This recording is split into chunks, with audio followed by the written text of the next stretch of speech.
Je donne la parole à Madame Colombe-Brossel. Et merci à chacun et chacune d'entre vous pour vos propositions. Je me joins vraiment aux remerciements de mes collègues parce que le travail que vous avez réalisé ces derniers mois est un travail précieux et qui saura utilement éclairer nos politiques publiques. Vous formulez plusieurs recommandations, nous les avons les uns et les autres évoquées, pour lutter contre la solitude et l'isolement qui concernent toutes les générations.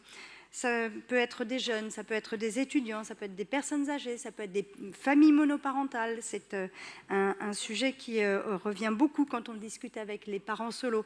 Et ça concerne tous les milieux sociaux. Et donc, on est bien sur une question sociale, politique, avec un enjeu très fort dans nos grandes villes, sur lesquelles nous travaillons avec Véronique Levieux et Marie-Christine Lemardelet. L'isolement social est un phénomène qui s'étend et dont les pouvoirs publics doivent prendre pleinement conscience. On le voit par exemple, ça peut faire sourire si on n'y fait pas attention, que le Royaume-Uni et le Japon ont fait le choix de créer des ministères chargés de la lutte contre la solitude. Donc voilà, il y a une prise en compte politique du fait que c'est une problématique réelle qui mérite d'être diagnostiquée, vous le proposez.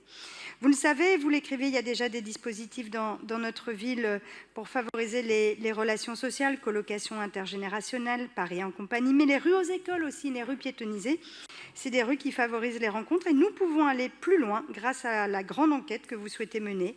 C'est essentiel, notamment en cas de crise, de pouvoir déterminer pour pouvoir agir. Et nous l'avons bien sûr et malheureusement observé pendant la pandémie ou dans les périodes de canicule dans lesquelles nous sommes.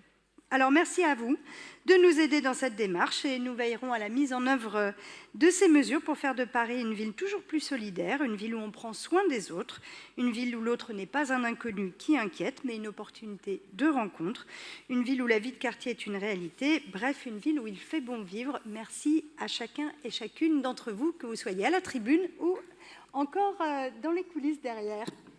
Merci.